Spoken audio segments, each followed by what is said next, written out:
Existe um pecado que Deus não perdoa. Para muitos, essa afirmação soa impossível, talvez até contraditória. Fomos ensinados que a misericórdia divina é um oceano sem margens, capaz de lavar qualquer transgressão, de apagar qualquer mancha. Mas nas próprias palavras de Jesus Cristo, há um aviso solene sobre uma única falha, uma linha que, uma vez cruzada, não tem volta. Uma ofensa tão definitiva que a Bíblia a descreve como imperdoável. Qual seria essa falha tão irremediável, tão fundamentalmente oposta à natureza do divino, que a tornaria impenetrável à misericórdia? Que ato poderia macular de forma tão indelével a alma humana, a ponto de selar seu destino para a eternidade, desprovida da esperança da absolvição? A resposta para essa questão reside em uma passagem específica dos Evangelhos, um trecho que tem sido objeto de inúmeras análises e reflexões: a blasfêmia contra o Espírito Santo. As palavras de Jesus, registradas em Mateus, Marcos e Lucas, soam com uma solenidade que arrepia a alma. Todo pecado e blasfêmia serão perdoados aos homens, mas a blasfêmia contra o Espírito não será perdoada.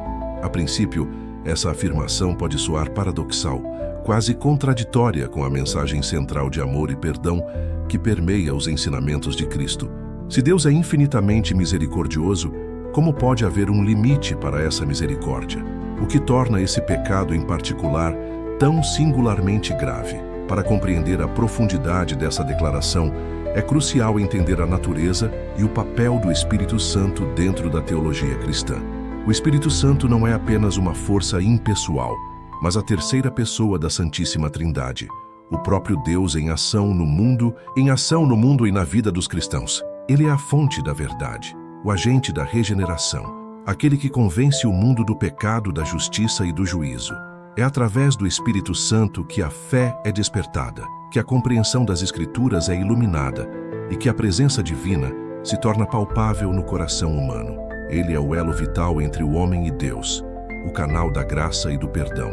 A blasfêmia contra o Espírito Santo, portanto, não se refere a uma palavra impensada proferida em um momento de raiva ou ignorância contra o próprio Espírito. Os estudiosos da Bíblia, ao longo dos séculos, têm convergido para a interpretação de que esse pecado imperdoável reside em uma rejeição consciente, persistente e definitiva da obra do Espírito Santo. Não se trata de um ato isolado, mas de uma postura do coração que se fecha deliberadamente à verdade divina, atribuindo as obras de Deus ao poder do mal, obscurecendo a linha entre a luz e as trevas de forma intencional e contínua. Imagine aqueles que testemunharam os milagres de Jesus, as curas, as libertações, os sinais inegáveis do poder de Deus manifestando-se diante de seus olhos, e ainda assim, em vez de reconhecer a mão divina, optaram por atribuir esses feitos ao príncipe das trevas, a Belzebu.